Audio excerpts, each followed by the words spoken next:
Selamat pagi pemirsa. Ya, apa kabar pemirsa TVR Parlemen dimanapun Anda berada, berjumpa lagi dalam program TVR 09. Bersama saya Dadi Ramadan dan juga rekan saya. Saya Indra Reski. Dalam 30 menit ke depan kami akan sajikan kepada Anda sejumlah berita nasional. Khususnya dari sudut pandang DPR RI sebagai referensi Anda dalam memahami dinamika politik, hukum, ekonomi, sosial, dan juga budaya di Indonesia. Dan pemirsa TVR Parlemen, inilah TVR 09 selengkapnya.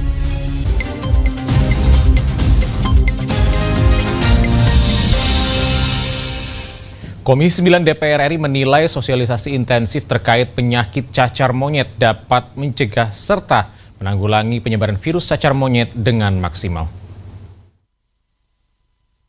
Menyikapi maraknya kasus cacar monyet yang mulai terdeteksi di Indonesia, Wakil Ketua Komisi 9 Nihayatul Wafiroh meminta pemerintah segera menggalakkan sosialisasi terkait penanganan dan pencegahan penyebaran cacar monyet kepada masyarakat. Nihayatul mengatakan sosialisasi perlu segera dilakukan mengingat banyak masyarakat yang belum memahami ciri dan bahaya virus cacar monyet. Upaya ini perlu dilakukan untuk meredam kepanikan dan simpang siur akibat kurangnya informasi dan pemahaman. Menurutnya, sosialisasi intensif dapat mendukung upaya kewaspadaan terkait penyakit cacar monyet. Ia juga mendorong seluruh fasilitas kesehatan yang ada bersiaga dan waspada terhadap penularan virus tersebut, sehingga penyebaran virus cacar monyet dapat ditanggulangi dengan maksimal. Nah, saya menyarankan sebenarnya bagaimana sosialisasi ke masyarakat. Karena sekarang ini kan cacar monyet ini informasinya belum menyeluruh kepada masyarakat. Dengan adanya informasi yang menyeluruh, kita berharap masyarakat lebih aware. Kalau yang mendapatkan gejala-gejala seperti itu, mereka bisa segera diobati. Sehingga nantinya kalau ditemukan kasus-kasus serupa di bawah kasus-kasus cacar monyet ini, tenaga kesehatan bisa langsung melakukan edukasi dan juga melakukan karantina ya, biar tidak menular kepada yang lain. Kementerian Kesehatan mengkonfirmasi jumlah temuan cacar monyet terkini berjumlah 27 kasus. 21 kasus terkonfirmasi berada di wilayah DKI Jakarta dan sisanya tersebar di Bandung, Tangerang Selatan, Kabupaten Tangerang, dan Kota Tangerang. Halim dan Samsul, TVR Parlemen melaporkan. Kita beralih ke berita mengenai DPR RI yang mengapresiasi sikap pemerintah Indonesia yang telah secara aktif menyuarakan kemerdekaan Palestina, tentunya serta memberikan bantuan bagi warga Palestina. Presiden Joko Widodo menyatakan akan mengirimkan bantuan ke Palestina pekan ini. Bantuan ini merupakan bentuk dukungan kepada masyarakat Palestina yang saat ini menderita akibat perang yang terjadi antara militer Israel dan pejuang Palestina. Anggota Komisi 8 DPR RI Hidayatul Wahid mengapresiasi sikap pemerintah yang secara aktif menyuarakan kemerdekaan Palestina serta memberikan bantuan untuk warga Palestina. Menurutnya, Indonesia bisa menjadi penengah menyuarakan langkah perdamaian dunia dengan menggandeng negara-negara di Jazirah Arab. Saya apresiasi Ibu Menteri Luar Negeri, Pak Jokowi juga, dan DPR termasuk juga BKSAP-nya, Badan Kerjasama Antarparlemennya yang sangat gencar ya mendukung kemerdekaan Palestina dan menolak penjajahan Israel. Tapi memang diperlukan langkah yang lebih efektif, lebih maksimal lagi. Tadi disuarakan dalam sidang paripurna DPR menyampaikan agar Indonesia lebih efektif lagi, lebih kuat lagi, lebih maksimal lagi. Karena Indonesia diterima oleh negara-negara Barat maupun juga negara-negara Arab untuk bisa menghadirkan kedamaian itu. Sementara itu, Ketua BKSAP DPR RI Fadlizon mendorong konflik antara Israel dan Palestina bisa diselesaikan dengan cara damai, negosiasi, dan sesuai aturan. Ia juga memastikan Indonesia tetap mendukung kemerdekaan Palestina. Baik parlemen, pemerintah maupun rakyat Indonesia sangat mendukung kemerdekaan dan kedaulatan Palestina. Dan ini juga menjadi sebuah PR bagi dunia karena kalau kita lihat penjajahan menurut konstitusi kita ini kan harus dihapuskan. Jadi kalau kita membela Palestina sebenarnya kita menjalankan konstitusi kita. Oki dan Bondan, TVR Parlemen melaporkan.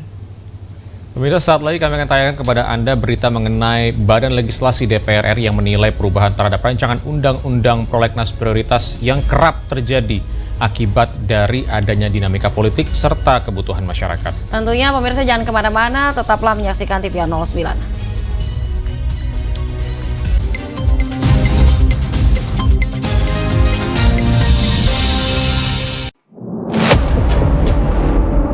Sini ditambang. Konflik yang terjadi, Ini tidak mengizinkan. masalah yang tersisihkan, menjadi kesenjangan sosial. Ya namanya rakyat kecil gak bisa apa-apa, mau komplain juga gak didengar. Sebab apa? Itu menyangkut isi perut kami semua. Bagaimana memutus keterbatasan untuk didengar? Jadi kalau misalnya masyarakat sudah merasa tidak lagi ada yang memperjuangkan aspirasinya, maka masyarakat memang sangat berhak untuk meminta dewan yang mewakili mereka di parlemen. Kami menyusuri batas-batas peristiwa, mengurai berbagai polemik yang terjadi, meluruhkan suara-suara marginal, menjadi nyata dalam setiap aspirasi, melaksanakan tugasnya sebagai wakil rakyat. Saksikan Aksi Dewan setiap hari Senin dan Rabu pukul 10.30 waktu Indonesia Barat hanya di TVR Parlemen.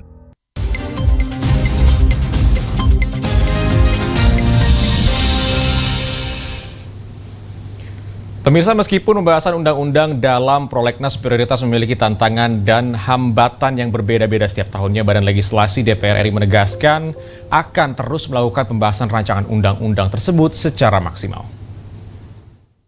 Perubahan terhadap RUU Prolegnas Prioritas 2023 kerap terjadi akibat dari dinamika politik dan kebutuhan masyarakat yang terus berkembang. Balik DPR RI memastikan pembahasan dan penetapan RUU Prioritas tetap optimal dan dilakukan melalui mekanisme yang ada di DPR. Anggota Badan Legislasi DPR RI Mardani Alisera menegaskan, setiap pembahasan rancangan undang-undang memperhatikan landasan konstitusional dan melibatkan aspirasi masyarakat. Akan tetapi, meskipun berpacu pada kerangka besar prolegnas setiap tahunnya, perlu diketahui bahwa rancangan undang-undang juga dapat diajukan melalui pengajuan kumulatif terbuka, sehingga prolegnas tahunan masih memungkinkan untuk berubah. Tiba-tiba dalam perjalanan Indonesia meratifikasi satu peraturan internasional yang itu harus dimasukkan ke dalam norma hukum dalam negeri. Masuk itu tidak harus ngikut prolegnas, tapi bisa dimasukkan. Memang menjadi tantangan besar gimana menghasilkan undang-undang berkualitas di masa yang pendek. Di beberapa kasus masyarakat komplain tentang partisipasi masyarakat yang kurang atau keterbukaan dari prosesnya yang tidak transparan. Tetapi memang ini harga yang harus dibayar karena saya tidak tahu ini kelalaian atau apa, tapi jadinya lambat memang. Harusnya sejak IKN kan udah lama 2022 itu. Sekarang udah 2023, harusnya dari dulu udah masuk gitu. Pembahasan undang-undang dalam prolegnas prioritas memiliki tantangan dan hambatan yang berbeda-beda setiap tahunnya. Namun demikian, DPR RI memastikan setiap pembahasan rancangan undang-undang dilakukan secara optimal. Adila Dondomi, TVR Parlemen, melaporkan. Kita beralih ke berita mengenai anggota DPR RI yang berharap ajakan pemboikotan terhadap produk Israel maupun produk perusahaan yang terafiliasi dengan Israel tentunya dapat berdampak pada perekonomian Israel. Ajakan untuk boikot produk pendukung dan buatan Israel terus menggema di sosial media. Ketua BKSAP DPR RI menilai seruan tersebut merupakan langkah konkret kepedulian masyarakat Indonesia terhadap Palestina. Menurut Ketua Badan Kerjasama Antar Parlemen DPR RI Fadlizon, pemboikotan tersebut merupakan hal yang logis sebagai bentuk solidaritas masyarakat dunia yang menolak kekejaman Israel terhadap Palestina. Dengan adanya boikot terhadap produk Israel, diharapkan mampu berdampak pada perekonomian Israel. Saya kira kalau kita mempunyai kepedulian terhadap Palestina, seruan untuk memboikot produk-produk Israel itu sangat masuk akal. Dan saya kira itu seharusnya kita lakukan. Dengan tidak membeli produk-produk Israel, kita membantu atau menolak kekejaman Israel atas Palestina. Sementara itu, anggota Komisi 8 DPR RI Muhammad Hidayat Nur Wahid mengecam keras penjajahan Palestina oleh Israel. Untuk itu, boikot produk Israel maupun produk perusahaan yang terafiliasi dengan Israel diharapkan akan berdampak pada perekonomian Israel. Nah, saya yakin juga sama kalau kemudian warga dunia kemudian melakukan pemboikotan terhadap produk-produk yang dibuat oleh Israel, termasuk yang dibuat di tanah-tanah penjajahan Israel ataupun produk-produk dunia yang mendukung kejahatan Israel, saya kira sudah sangat sewajarnya kalau itu bisa dilakukan agar dukungan Israel yang salah satu di antaranya melalui dukungan ekonomi itu bisa terkoreksi, agar beragam perusahaan internasional yang mendukung Israel itu mereka tahu bahwa dukungan mereka ternyata dipergunakan bukan untuk kemanusiaan tapi justru untuk menghancurkan kemanusiaan. Oki dan Bondan, TVR Parlemen, melaporkan. Pemirsa, Komisi 11 DPR RI mendorong Bank Indonesia untuk terus berkoordinasi dengan Kementerian Keuangan, Otoritas Jasa Keuangan, dan lembaga penjamin simpanan dalam mengantisipasi fluktuasi nilai tukar rupiah terhadap dolar Amerika Serikat sehingga berdampak pada sektor industri dan perdagangan Indonesia. Nilai tukar rupiah terhadap dolar Amerika Serikat terpantau terus melemah sejak Juli 2023. Untuk itu, Komisi 11 DPR RI mendesak Komite Stabilitas Sistem Keuangan untuk mempersiapkan strategi dalam menghadapi dampak dari menguatnya nilai tukar dolar Amerika terhadap rupiah. Anggota Komisi 11 DPR RI Putri Aneta Komarudin menilai Bank Indonesia perlu mengatur kenaikan suku bunga acuan dan terus berkoordinasi dengan Kementerian Keuangan, OJK, dan LPS guna mengantisipasi fluktuasi nilai tukar rupiah atas dolar Amerika Serikat yang dapat berdampak pada sektor industri dan perdagangan Indonesia.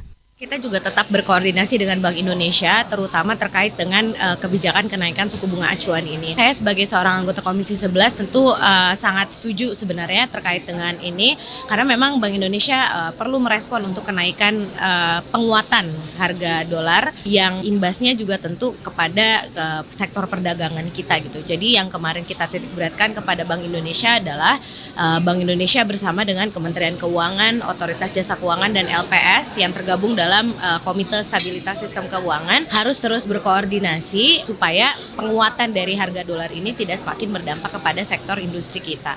Lebih lanjut, Putri Aneta menambahkan, untuk mewujudkan target pemerintah berupa hilirisasi industri dan penguatan sektor keuangan, Bank Indonesia diharapkan dapat mendukung sektor UMKM, khususnya UMKM yang memproduksi komoditas substitusi impor seperti kedelai yang merupakan bahan baku tahu dan tempe, sehingga dapat menekan angka impor dan menstabilkan perekonomian Indonesia.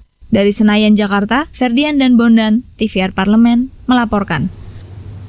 Selasa 31 Oktober yang lalu, Ketua DPR RI yaitu Dr. Honoris Causa Puan Maharani membuka masa persidangan 2 tahun sidang 2023-2024. Dan dalam pidato pembukaan masa persidangan ini, Ketua DPR RI Dr. Honoris Causa Puan Maharani menyampaikan mengenai beberapa hal, antara lain DPR RI yang akan terus mengawal pemilu serta komitmen DPR RI dalam mendukung kemerdekaan Palestina. Tentunya informasi selengkapnya akan kami hadirkan sesaat lagi. Jangan kemana-mana, tetaplah di TVR 09.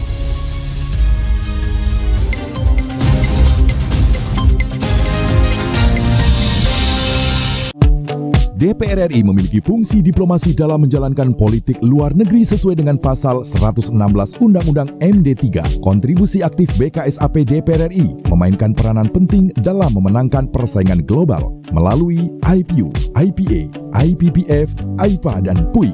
BKSAP memiliki komitmen yang tinggi dalam krisis kemanusiaan dunia. Fungsi diplomasi dijalankan untuk mendukung upaya pemerintah dalam melaksanakan politik luar negeri.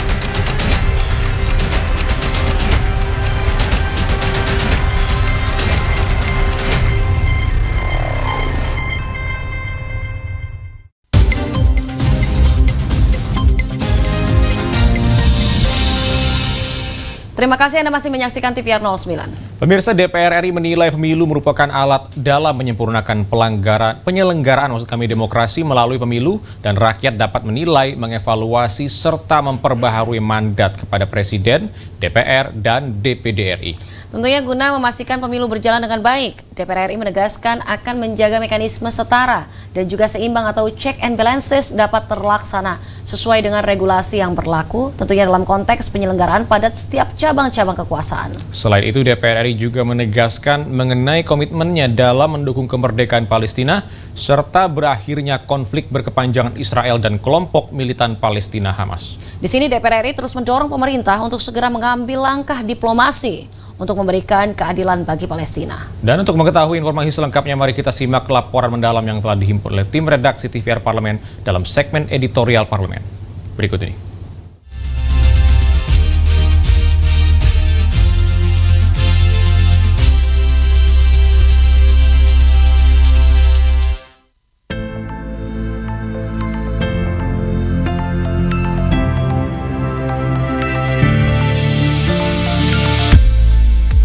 Dewan Perwakilan Rakyat Republik Indonesia telah menggelar rapat paripurna pembukaan masa persidangan 2 tahun sidang 2023-2024. Pada pembukaan masa sidang, Ketua DPR RI Dr. Honoris Causa Puan Maharani menekankan pentingnya pelaksanaan pemilu sebagai amanat konstitusi. Sebagaimana kualitas pelaksanaan pemilu akan menentukan kualitas demokrasi. Melalui pemilu, rakyat dapat menilai, mengevaluasi, maupun memperbaharui mandat pemerintahan Indonesia.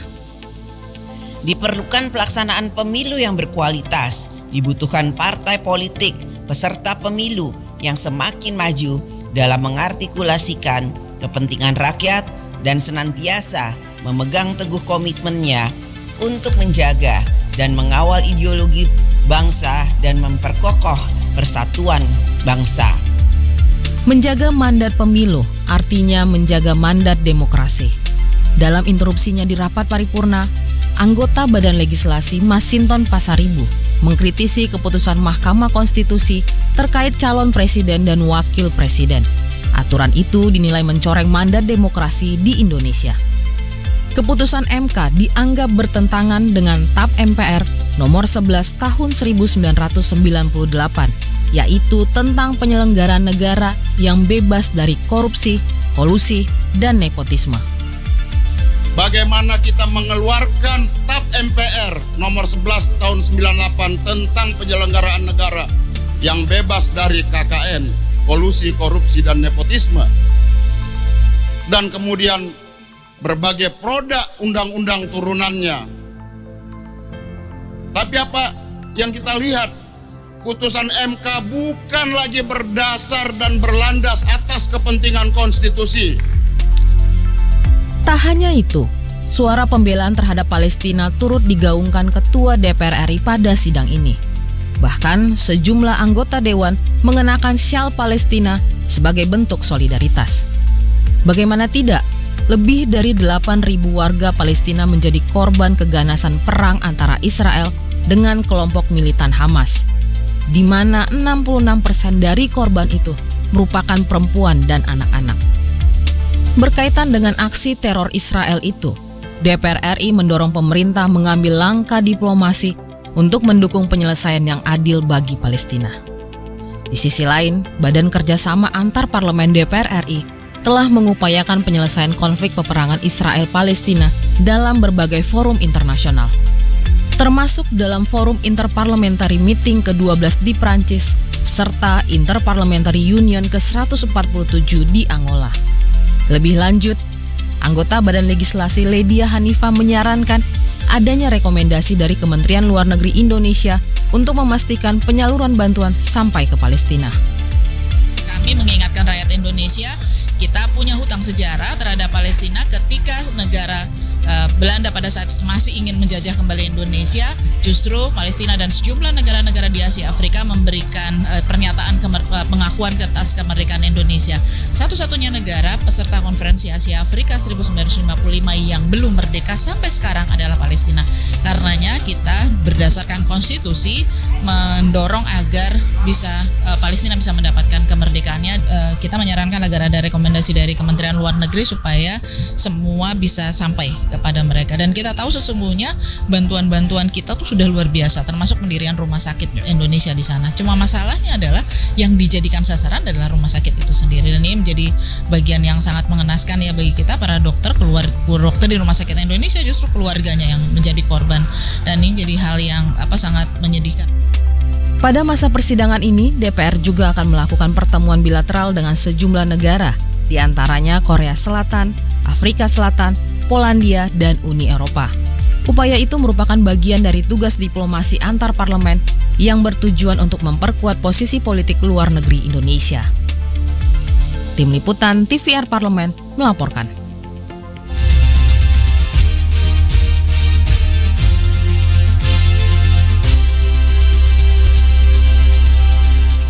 Bagi para pecinta novel dan juga film pastinya tahu dengan film Laskar Pelangi karya Andrea Hirata yang menggunakan Pulau Belitung sebagai tempat syutingnya. Keindahan pantai yang beragam menjadikan Pulau Belitung sebagai salah satu destinasi wisata favorit para wisatawan. Lalu bagaimana keindahan dari Pulau Belitung ini? Pastikan Anda jangan kemana-mana, tetaplah bersama kami di TVR 09.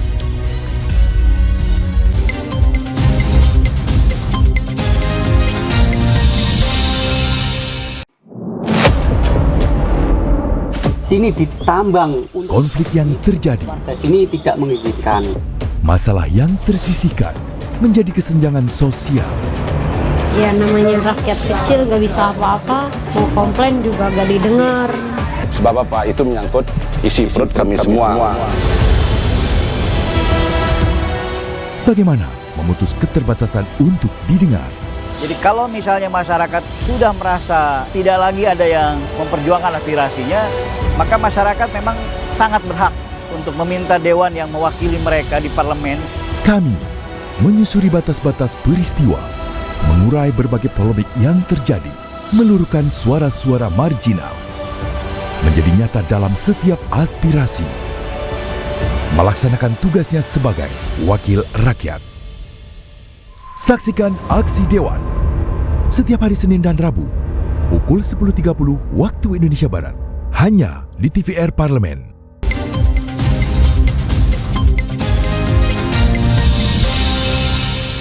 Baik, terima kasih pemirsa, Anda masih bersama kami di TVR 09. Pemirsa, banyaknya destinasi wisata di Pulau Belitung tentunya menjadi daya tarik bagi para pecinta panorama alam. Salah satunya yaitu Pantai Tanjung Tinggi. Dan Pantai Tanjung Tinggi menjadi destinasi wisata yang wajib dikunjungi ketika Anda ke Belitung, pemirsa. Dan di pulau ini terdapat replika sekolah dasar yang pernah menjadi latar film Laskar Pelangi. Tentunya pemirsa, tidak hanya Pantai Tanjung Tinggi, terdapat pula Pantai Serdang yang dikelilingi dengan pohon pinus yang indah dan juga teduh, dan juga terdapat kapal nelayan yang beraneka warna. Tanpa berlama-lama lagi, mari kita saksikan tayangan keindahan Belitung, negeri Laskar Pelangi pada segmen Intips, informasi dan tips berikut ini.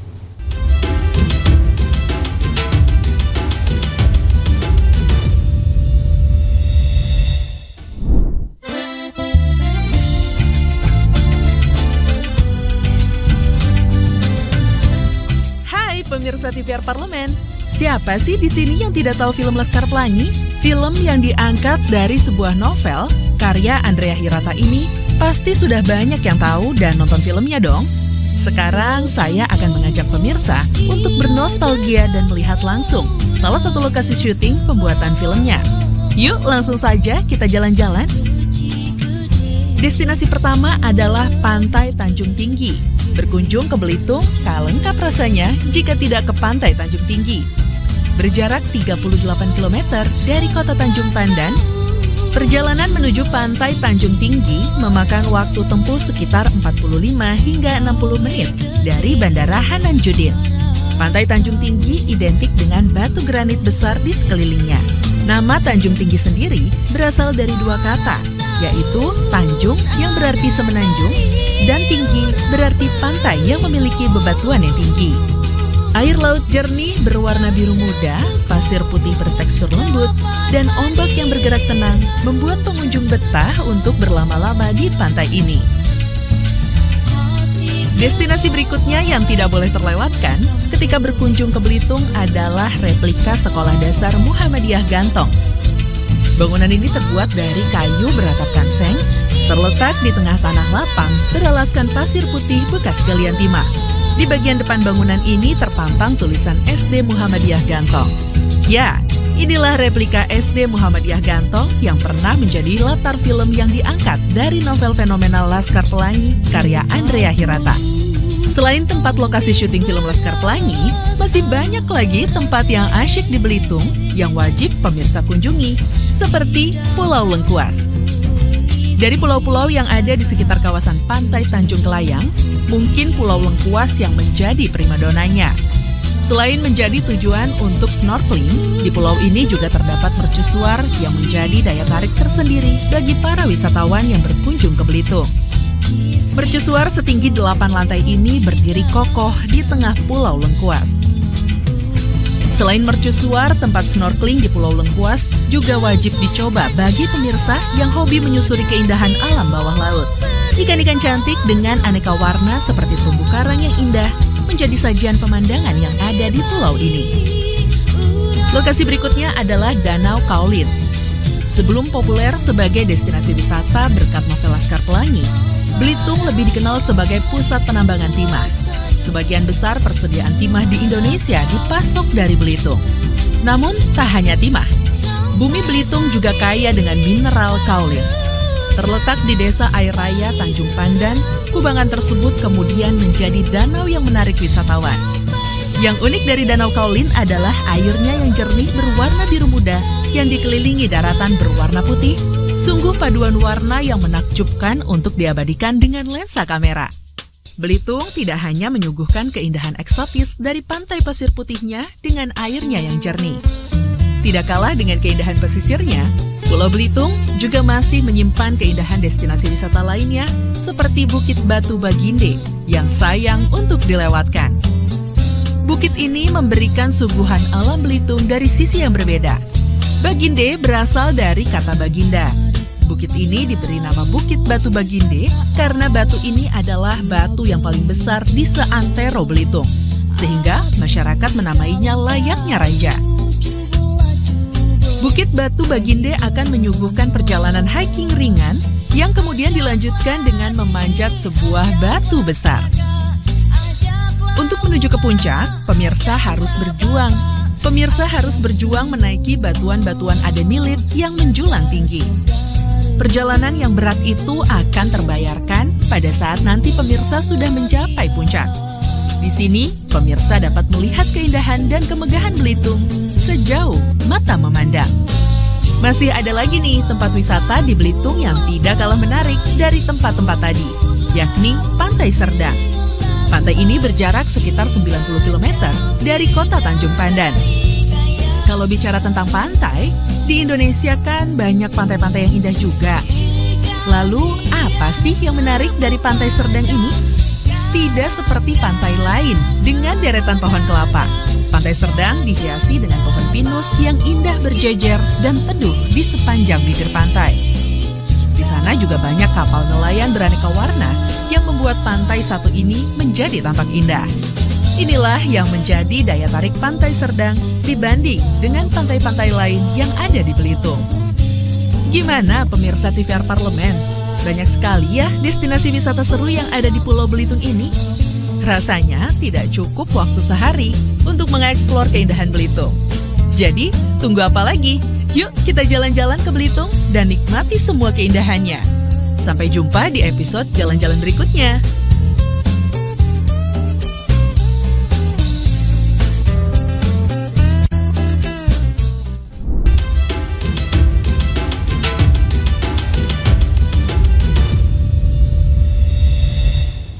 Dan pemirsa, di penghujung acara kami informasikan kepada Anda sejumlah agenda DPR RI pada hari ini, Kamis 2 November 2023. Pukul 10 waktu Indonesia Barat terdapat penetapan pimpinan Pansus Rancangan Undang-Undang Kelautan. Dan pada pukul 13.00 waktu Indonesia Barat terdapat dialektika demokrasi dengan tema bersama mencegah hoax dan kampanye hitam jelang Pilpres 2024. Dan tentunya sejumlah agenda serta program DPR RI lainnya masih dapat Anda saksikan secara langsung di TVR Parlemen melalui kanal utama, kanal komisi, dan juga kanal alat kelengkapan dewan lainnya yang dapat Anda akses di tvr.dpr.go.id. Dan pemirsa TVR Parlemen, demikian TVR 09 edisi pagi ini. Segenap kru TVR Parlemen yang bertugas mengucapkan terima kasih telah menyaksikan TVR 09 pagi ini. Saya Dadi Ramadan dan juga rekan saya. Saya Rini Reski, sampai jumpa di TVR 09 esok hari. TVR Parlemen, Referensi Indonesia.